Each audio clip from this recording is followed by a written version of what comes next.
guys, welcome back to my channel. If you're new here, my name is Marlow York and I'm a self-published author. Most of my videos are about books and writing and stuff along those lines, but today I wanted to film something that's, don't say it, I almost said a little bit different. Something that's sort of in the same realm, and that is what it's really like working from home. Now, working from home has become more popular in recent years, I believe, and there's also more workplaces that are really warming up to the idea when it was very, I don't want to say taboo, but a lot of places were very opposed to people working from home because they thought it would lower productivity and have all these other bad effects, when in a lot of ways it's actually the opposite. We're finding that there's a lot of really good things about working from home. So I wanted to talk about the pros, the cons, and some of the assumptions about working from home. And most of these are going to relate specifically to my situation, but I think a lot of other people can relate to them, or they're things that other people should consider if they are thinking about taking a job that requires them to work from home. Now, before I begin, I just want to give a little bit of background about myself. So although my online public persona, I guess, is as a self-published author and writer, writing is not my full-time job. Writing is what I consider a part-time job because it's what I do on the side when I have time or when I'm not doing my full-time job, which is as an SEO analyst for a company that's based in San Diego. And I've been working for this company for a little over 3 years now, and I used to go into the office when I lived in San Diego. Now I live in Utah, and I've been living in Utah for about a year, and I was fortunate that my boss allowed me to take my job with me and all of my work computers. So if you happen to see me looking over your head behind the camera, I do have some notes on my work computer monitor behind you, so I'm going to be referring to them from time to time. So let's just jump into the pros about working from home. So one of the most obvious positive things about working from home is there is no commute. And because I don't have any commute, I automatically save on gas. So I happen to have a Ford Fusion Hybrid, which of course gets pretty good gas mileage on its own when I did have to drive it back and forth to work. But now that I work from home, I kid you not, I fill up my gas tank probably every 2 months. And when I worked in the office, or went into the office, I should say, I used to fill up my gas tank about every 2 weeks. So as you can imagine, I save quite a bit of money not paying for gas, filling up every 2 weeks. And it's kind of strange only filling up every other month or so. And I have to find reasons to make sure my car moves because it is important to make sure that your car doesn't just sit in the driveway all the time. But it is really nice saving money on gas. And to go off of that, because I don't have a commute, I also help lessen pollution and traffic. So like I said, I used to live in San Diego and my commute was about, I would say, an hour each way as long as traffic was decent. But because of the hours I work, I was always driving during rush hour traffic. And if you live in San Diego or Los Angeles or New York City or any other major urban metropolitan area, you know that rush hour traffic is the devil. It is the devil itself.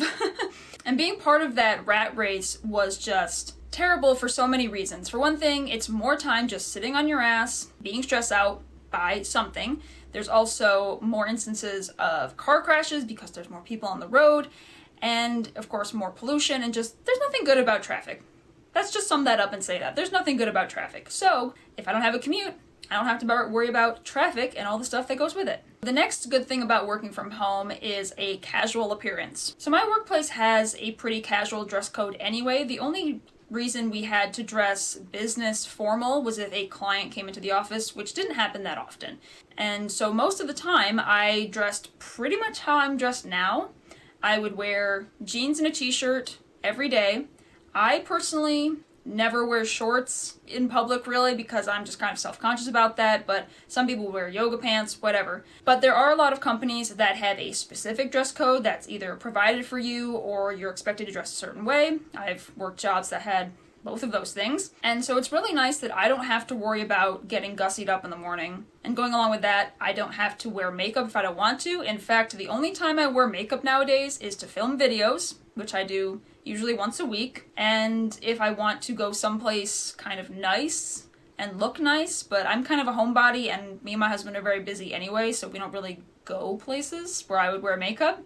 But it's kind of nice not having to worry that much about my appearance. I don't care if my face is breaking out because no one's around to see it really. I don't care if I'm having a bad hair day or if it's greasy or something because again, no one's around to see it. So number 3, it's much easier to get ready in the morning. And this kind of goes along with the casual appearance thing, but I've known so many people who will set their alarm for as late as humanly possible in order for them to get ready and rush out the door on time. Some people don't make breakfast. They just rush through everything in their morning routine just to get out the door and get to work. But my commute is from that room over there to this room right here. So I don't really have to jump out of bed to a blaring alarm clock and rush to take a shower, get my makeup on, get my clothes on, hurry and eat breakfast real fast, and then run out the door to that inevitable rush hour traffic that I love so much. I definitely have more time to do things for myself. It's not like I really have like a relaxing morning because I personally am a workaholic and my mornings are still very productive, but I can take my time doing these things and I can choose to work out in the morning or do my Duolingo language learning stuff rather than have to push it to later in the day. Number 4 is very similar to the previous one, and that's you have more opportunities for self-care or just taking care of yourself in general. So for instance, if you wanted to, you could sleep in much longer, depending on what time you have to start working from home. Like I said, you can also work out in the morning, which I do. I find that I much prefer working out in the morning as opposed to the afternoon, which is what I used to have to do, and again, I would have to rush home through traffic and try to work out real fast and do all that stuff, but now I can really take my time doing it and then making and eating breakfast and lunch instead of having a rushed breakfast or, going to eat fast food or whatever the case may be for you in particular. I could also nap during my lunch break or relax or just do more stuff that's for me because I'm not at work where those things are inappropriate, if that makes sense. So my 5th pro to working from home is that you get to spend time with pets and or kids. And again, this can really depend on your situation. I don't have kids right now. I have a fur child who I'm sure if you guys have been watching my videos, you've seen him. If you follow me on Instagram, he's there all the time. I have a dog, so I get to spend time with him as opposed to him being stuck in his box, as opposed to him being stuck in his crate for hours on end like we used to have to do sometimes when I went into the office. I mean, this could also technically be a con if you have kids, because if your kids are at home and they're too young to understand that you're at work, you have to deal with that. And I'm sure I'll have to deal with that sometime in the future when my husband and I decide to start trying for kids. But as of right now, I consider it a good thing that I get to spend time with my dog and I get to take care of him during the day. He has someone to interact with, so he's not just lonely and sad at home by himself. Oh no, my voice is already cracking.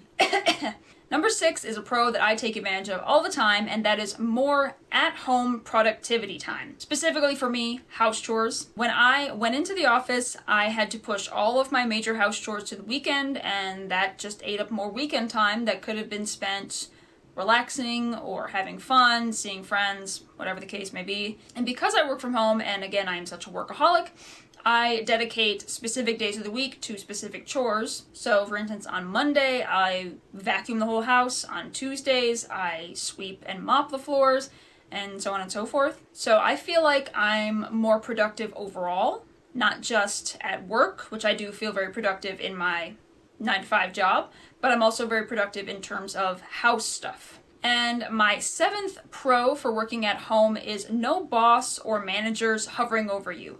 To work from home, you get a lot of independence, and this also means that you have to be responsible enough to handle that independence, but it is nice to not feel like you're being watched or scrutinized. At my particular job, they didn't do that. It's a very hands-off sort of environment anyway, but I've had plenty of jobs where the managers just feel the need to come around and tell you what to do, even though you're doing your job just fine or as well as you can, considering lunch hour rush or what you have to be doing at that time. It really just depends on what your job is. But yeah, I don't have that anymore. I don't have any managers or bosses breathing down my neck, even though I know what I'm doing. So now I'm going to move on to the cons, the bad things about working from home. So the first one is very obvious, I think, to a lot of people, and that is isolation and loneliness. My only coworker is my dog.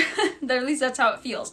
I do have coworkers, obviously, that still work at the same company as me, but they're nowhere around. And at my particular job, I wasn't super close to a lot of people, and I think that's just because of the particular work that we do. We all have very independent projects that we don't really collaborate much on, whereas other jobs I've had very close relationships with my coworkers, and sometimes that was the only reason I liked going to work. I think we've all been there, where we have a job that we're literally there just for the money and for our coworkers who became our friends. But here, I don't have any of that. And since we live in Utah, where we don't really have any close friends or family, I don't really have any opportunities to make more friends because I'm working all the time, if that makes sense. This is starting to sound really pathetic.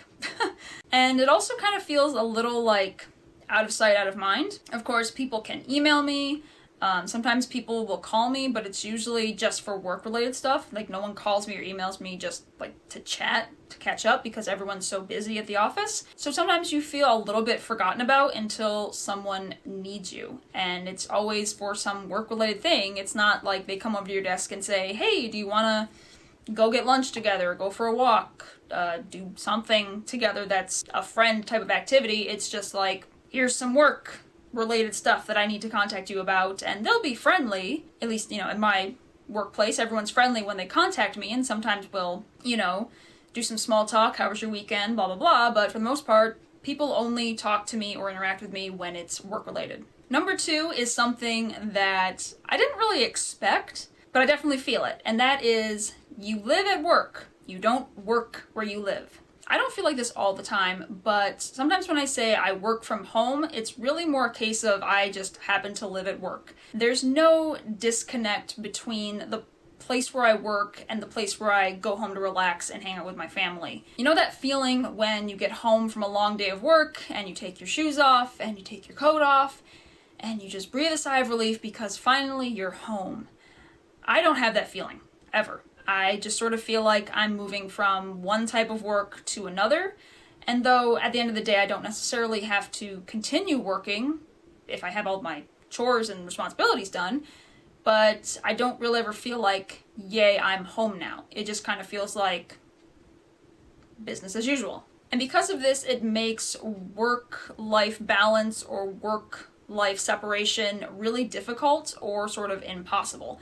You always sort of feel like you're at work. So if you are considering working from home, or if you already work from home, I would highly recommend dedicating one particular room or area of your house specifically for work. And this is advice they give for like the bedroom as well. You shouldn't work in bed or do anything besides sleep, relax, and sexy times.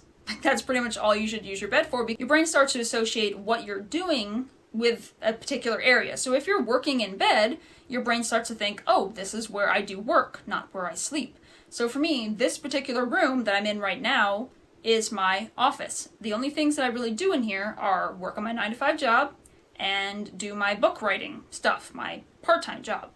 And I think having that separation is really nice, because if I'm going to relax, I don't relax in my office, because it's not a relaxing place anyway. It's not set up for relaxation. There's no couch in here. It's set up for work. But if I want to relax, I'll go in the bedroom and lay on the bed, or go in the living room and lay on the couch. But it still mostly feels like I'm living at work rather than working at home. So number 3 may or may not apply to you. I think it sort of applies to me, and that is more opportunities for snacking or binge eating or just unhealthy eating in general. So I have this weird thing where I don't really eat food if it doesn't belong to me.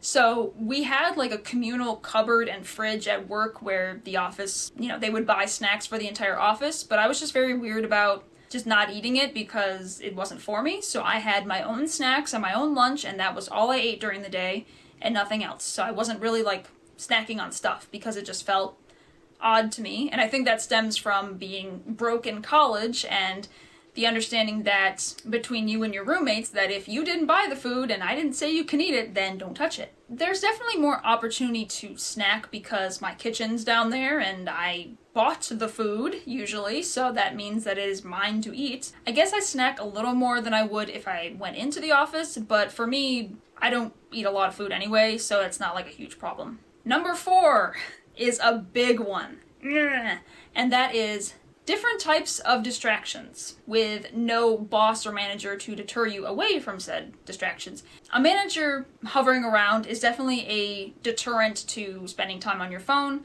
I personally don't really spend a lot of time on my phone. I keep YouTube on in the background and keep it, playing, whether it's YouTube videos or music videos, but I would have had music playing anyway when I went into the workplace. I'm pretty good at just ignoring texts and emails and stuff. However, a lot of people aren't, and anytime their phone makes a noise, they're Pavlov's dog, and they're just going to react to it because, it summoned me.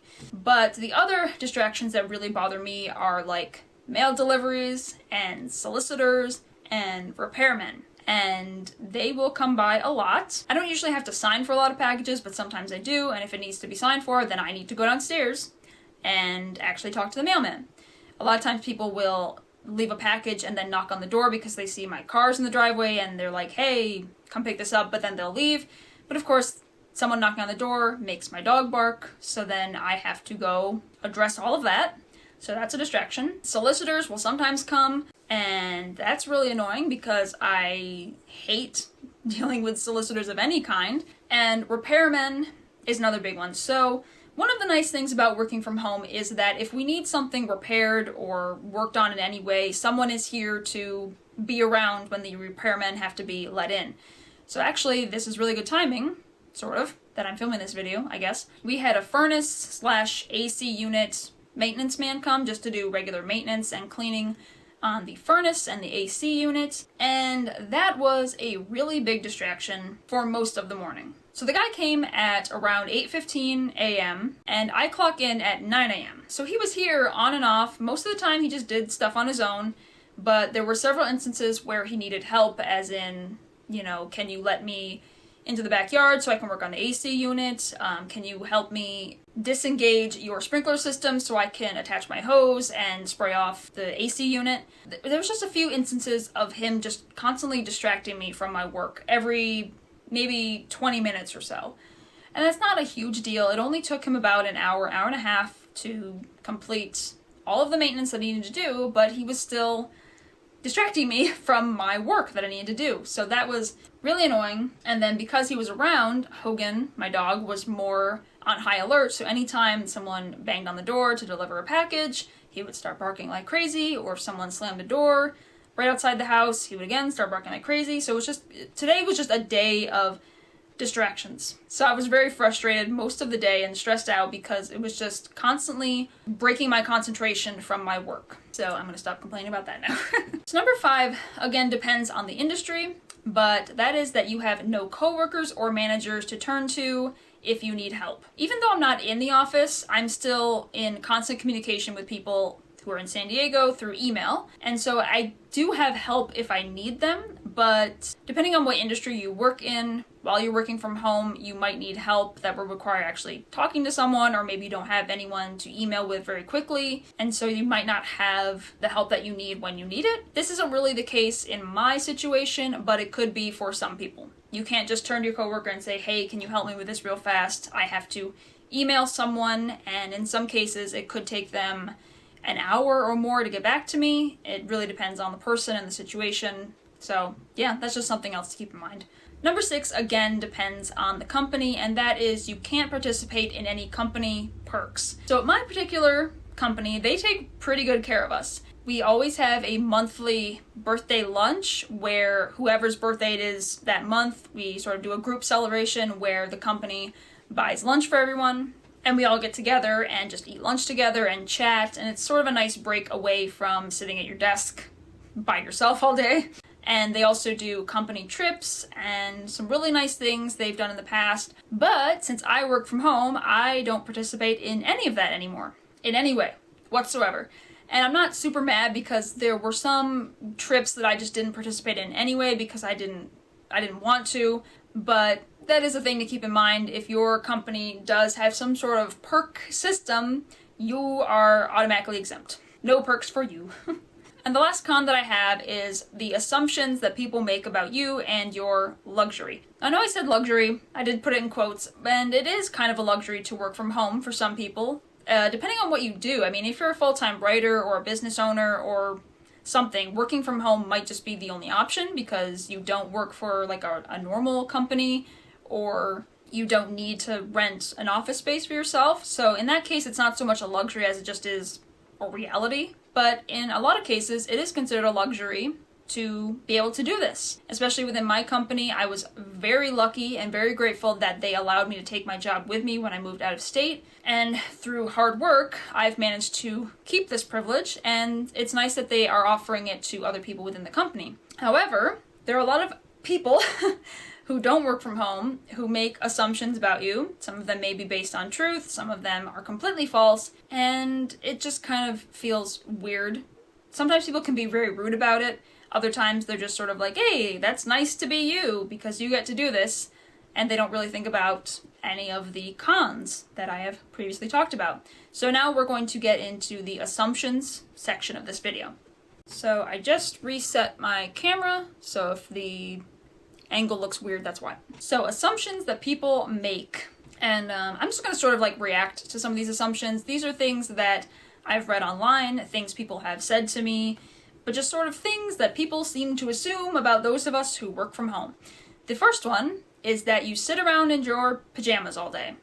I feel like any article that I've read ever about working from home mentions something about sitting around in your pajamas all day. And I don't do this, ever. I'm sure there are plenty of people who do sit around in sweatpants or yoga pants or literally just crawl out of bed and start working.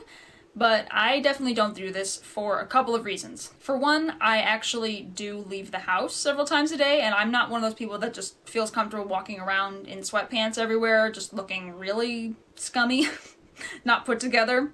That's a nicer way to say it. If you're one of these people who likes sitting around in pajamas all day, that's great. I just don't feel comfortable doing that. And the other reason is a little bit more psychological. So for me, when I'm in what I call comfy clothes, pajamas, whatever, that means I'm either sick, relaxing, or getting ready for bed. It doesn't mean I'm working. And I feel like the way that you dress and present yourself does make you feel a certain way. So if I was going to sit around in sweatpants and, my crummy clothing all day, regardless of how comfortable they are, I'm probably not going to be in the right work mindset. It's just something that I do that helps me differentiate work mode from relaxing mode. Now, with that said, of course, I do wear comfortable clothes all day. Like I said previously, my company's dress code is very casual. However, I'm more casual at home now than I was in the office. So even though I wore a t-shirt and jeans every day to the office, now I might wear a tank top and gym shorts. I'm actually wearing gym shorts right now, which I would never wear in an office place. It just wouldn't feel right to me. I also wear either slippers when it's cold or flip-flops when it's hot. Again, things I would never wear in the office. I was just thinking about myself showing up to work in slippers. I always have this weird, fear that I'll do that someday. Leave the house to go someplace important and be wearing my slippers. It hasn't happened, but knock on wood, it could. Another assumption people seem to make about those of us who work from home is that we're always available to chat or hang out. Now, people have not really said this explicitly to me. It's just the fact that they call me and want to talk for hours on end. And that tells me that they assume I can get away with this. Me personally, I don't get a lot of phone calls.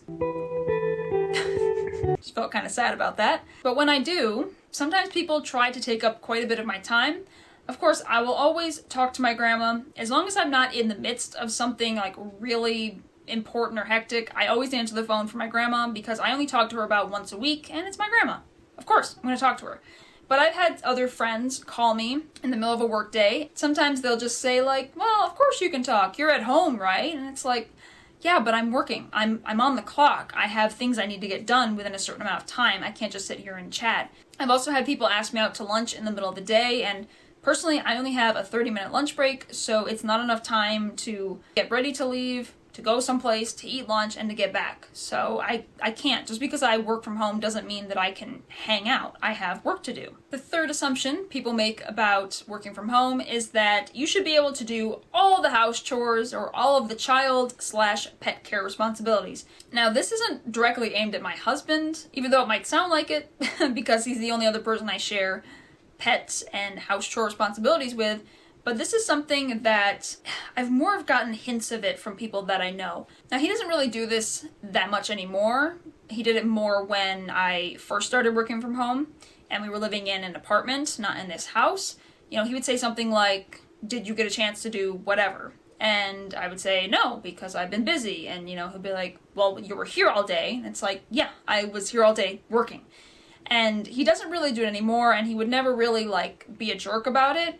But, there are some people who have this assumption that because you are in your house, it is automatically your job to do everything because everything is so convenient. I've gotten this feeling from other people, too, where they'll say, "Well, of course you should be able to do this, or you should be able to go here.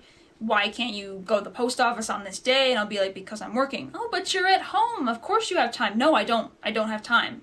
My time right now is dedicated to my full-time job." So, and that's also something I think I've heard from other people who work from home, is that someone in their life will assume that they can do all of these chores and do all of these things. And I do a lot of chores throughout the week, but I certainly don't have time to do all of them all the time. Because at some point, I do need to relax, not just have my entire life be revolved around 9-to-5 job, my part-time job, and house chores. I also do spend a lot of time taking care of our dog because I'm here, and part of that is also because I'm an animal lover, I'm an animal person. If I have an animal that is somehow in my charge, is my responsibility for some reason, even if it's not my personal pet, I'm still going to take care of him. So obviously because he's here, I'm more aware that he needs attention, that he needs his water bowl refilled, something like that. And I do feel like when we do have kids, a lot of the responsibility will be on me, because especially if they're, infants or toddlers, I'm going to have to be the one that takes care of them because I'm the one that's here with them. And we don't have family around to, "Hey, can you take them for a couple hours? I need to focus on work." So that's definitely going to be a challenge that we'll have to figure out when we get there, but I think it'll be a little bit easier now because my husband does understand that even though I am at home, that doesn't mean I can do all of the home or wifely or whatever domestic responsibilities need to be done. God, one of the things about working from home is I have no one to talk to during the day, so I feel like my voice just goes so easily because it doesn't have practice talking. I don't know what the problem is. The fourth assumption that I sometimes hear about is that you set your own hours because you work from home. And this probably is true for some people. Again, if you're a full-time writer or business owner or something else where it is your job, then you do probably set your own hours. And I think it is smart to set your own hours just because you're an independent worker, an independent person, your own business owner, what am I trying to say here? Doesn't mean that you should just be completely unstructured. I think you should set certain hours to do certain things. But in my case, I don't set my own hours because I work for a specific company. And when I went into the office in San Diego, I worked 8 a.m. to 4 p.m. Pacific time. And that's still what I work. It's just that now I'm in mountain time, so it's 9 to 5. And like I was saying, for my workplace, I do have to clock in and out on the internet. We use a online system, an online portal, where I clock in and I clock out every single day, including for my lunch breaks. So they can see how many hours I've worked, and it is expected that I be available between 8 a.m. and 4 p.m. Pacific time. And of course, if I have, very little work to do that day or something, or I finished my work early, that doesn't mean that I get to just clock out and disappear. I'm still expected to be around because I could get an important email at a moment's notice. I could get a phone call anytime. So even if I'm not still doing work, I am always around. I make sure I keep my computer awake, not so the screensaver's going, and I don't, go off for an hour to do some sort of errand. I'm always around the house, even if I'm working on writing stuff or filming a video or whatever the case may be. I'm always around, and I have to be ready to drop whatever task I'm doing and answer that work email. So yeah, I don't set my own hours, and I still have to abide by my company's hours. So the last assumption is that I spend all day watching Netflix, playing games, or doing other fun activities. No. I don't play games while I'm working. I don't watch Netflix. I do watch YouTube, but it's usually fairly mindless stuff, and if it's something that requires more attention or something I really want to focus on, I just won't watch the video now while I'm working. But that's as far as entertainment goes. I know there are people at my workplace who listen to podcasts during the day, and to me, watching YouTube is sort of along the same lines. I used to always listen to music all throughout the day, and the company had no problem with that, but I don't sit here and watch movies, I don't play video games, I don't really do any fun things during the day, now that I think about it. But again, if I'm going to sit here and watch something or do something that's even remotely fun, I'm doing it in front of my work computer, and if something comes up, if I need to hop on a call, answer an email, look up some information on a client, and send it to a manager, then I do that right away. Me having fun or doing other activities takes the back seat to me doing my job. My voice is so crunchy. God. Crunchy. Beef chips. I want some chips. That'll be good for my crunchy voice. Chips. Alright, so that was my list of pros, cons, and assumptions about working from home. Overall, I really enjoy working from home. All things considered, I do think it's good for my lifestyle, and I do think I'm the sort of person that can handle the responsibility. In order to work from home, you need to be very self-motivated, self-reliant, conscientious. You need to be just very responsible. I can't think of a better word for it. You have to be able to do all of the things that you would be expected to do in the office, just in a different location. If you're the kind of person who needs constant motivation or prodding or hand-holding from managers or coworkers, then working from home just isn't for you. You have to be very self-motivated. I don't think there's another word for it. You are doing everything pretty much on your own. No one is going to hold your hand or tell you to be at this time, at this place, and they're not going to be watching you doing your work. It's all up to you to do everything. And I always like to say that the job doesn't change just because the environment does. Nothing about my job has changed except for the place that I do it. I'm still expected to put in 40 hours a week, sometimes more. I have done more if I just have a ridiculous amount of work for some reason. And I'm expected to show up on time, to clock out on time, to be available at a moment's notice to do anything, and then in the exact same way that I would be if I was physically in that office space. I think that's the biggest thing that I wish people who don't work from home would understand, is that this isn't like playtime for me. I think a lot of people assume that we just have, lots of fun and frivolous times and it's really relaxing. I mean, it really depends on what your particular job is.